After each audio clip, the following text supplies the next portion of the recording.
kanina.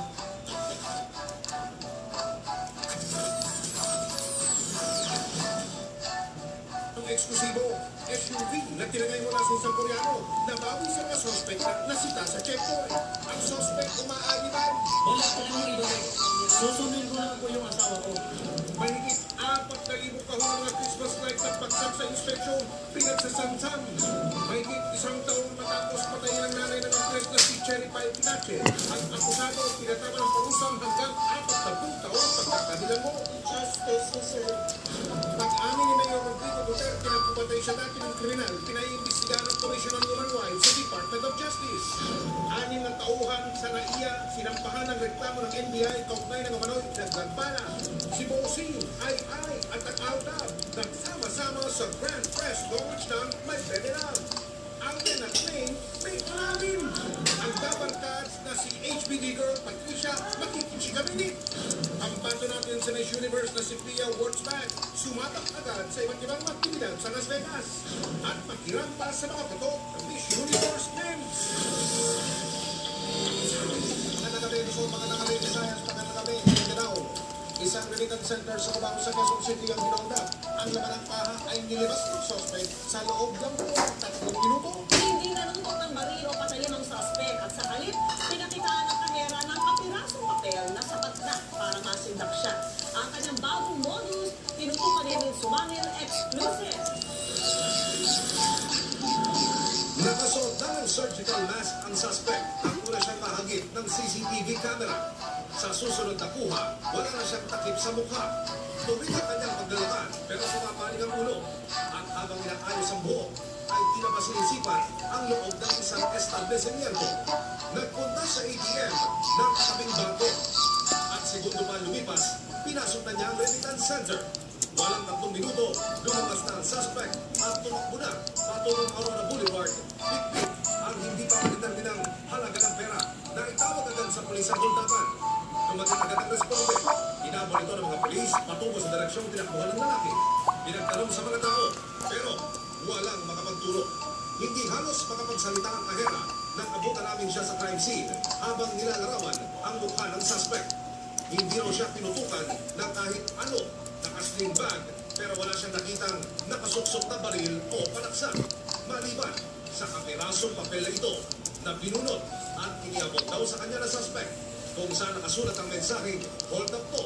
Kung ayaw mo mamatay, lahat ng pera, dali.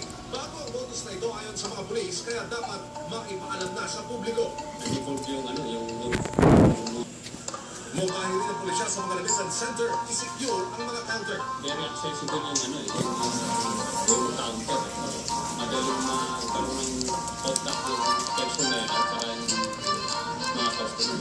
Tumanggi ang carrier ng kumpanya na magbigay ng statement. Emil Sumangil, nakatutok. 24 horas. Huli sa isang checkpoint sa lungsod ng Maynila ang dalawang mga inanakot. May pa sa kanyang SUV. Naganap po yun sa Angeles sa Pampanga. Ang ginagawa mga suspect sa nagawang pinagpupin. Itinanggi nila na sa kanila nung nahuli nila ng drone at pinamay ng sasakyan. Nakalipo si Lea Manalak ng Castillo. Sa kagustuhan kasundo ang naglayas daw ng asawa na pilitin umanong karanatin ni Ali Baser sa Umay ang Toyota Fortuner na ito sa Angeles City, Pampanga, Martes ng gabi. Kwento ng pinsan ni sa Umay na si Albani Conti, nagtitinda raw sila sa kalye nang masagi siya ng Koreano may-ari umano ng Binili nila yung sakita kanya. Kasi pinapanig yung sasakyan. Inamin naman ni sa Umay na tinangay nga nila ang sasakyan pero paliwanag niya. Kasi kami. Oo, kasi nga ako, bulan ko kasi nga inakot ko yung asawa ko kasi nila sa soko. Ulit mo yung sasakyan eh. Sasama ko, punta natin yung asawa ko. Yan pang matang nyo. Yun yung condition na kami pinong. Dahil kung condition namin nakarating yun, di ba, ba't kami bigay sa tanggi? Wala pa kami ibalik.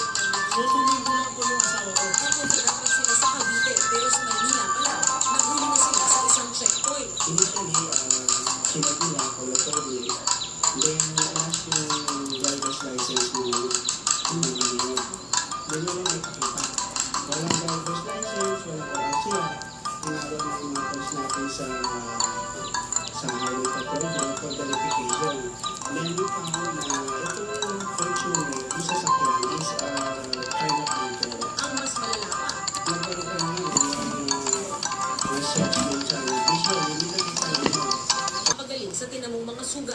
Nasa Manila Police Station 3 naman ang sasakyan.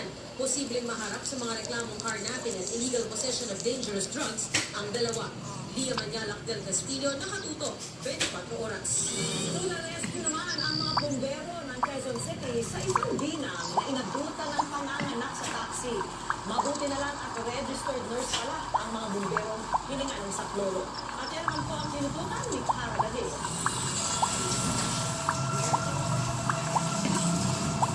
Madalas natin silang nakikita na kumapakay na apong para makapagligtas ng ari-arian.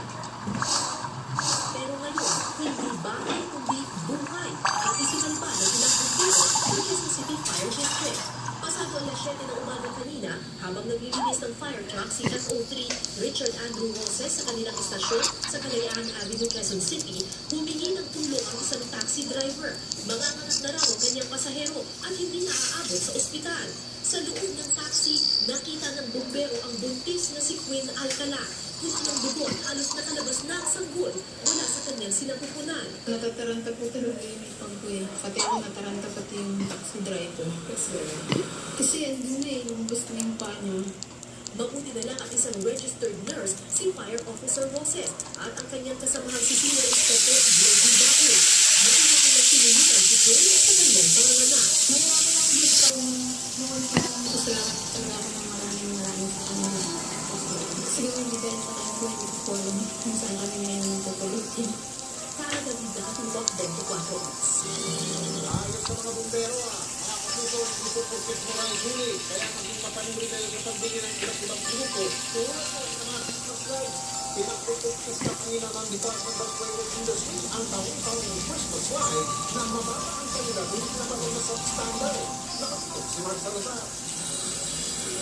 2 linggo na lang bago magpasko, trahedya pa ang tumama sa ilang residente nang matuto ang kanilang mga bahay sa barangay Cansoho at Isay City sa Cebu. Ang sinasabing dahilan ng sunog, Christmas lights na nakasabit sa bintana. Inaalam pa ng BFP kung substandard ang ginamit na Christmas lights. Sa Dapitan, Quezon City, isang biglaang inspeksyon ang ginawa ng Department of Trade and Industry. Halos 5,000 set na umano'y substandard Christmas lights ang nakumpiska sa 8 tindahan. Murang-mura mabibili sa halagang wala ng ICC sticker. Huwag magtinda na walang ICC sticker dahil ito po ay co-confiscate ng DTI at kayo po ay mapapatawan ng multa na abot ng 1 milyon piso. Kaso, napepeke rin ang hologram ICC stickers. Obvious na peke po yan. So mahalaga po sa mga namimili, hanapin po yan yung tamang sticker kasi hindi ko sabihin nun, tumal sa proseso at safe po yan. Kasama sa nahulihang at nahungkahang substandard Christmas lights ang 2 pwesto ng isang kagawad sa kapital. Wala namang bumabalik na dahil ito ang nag-reserve.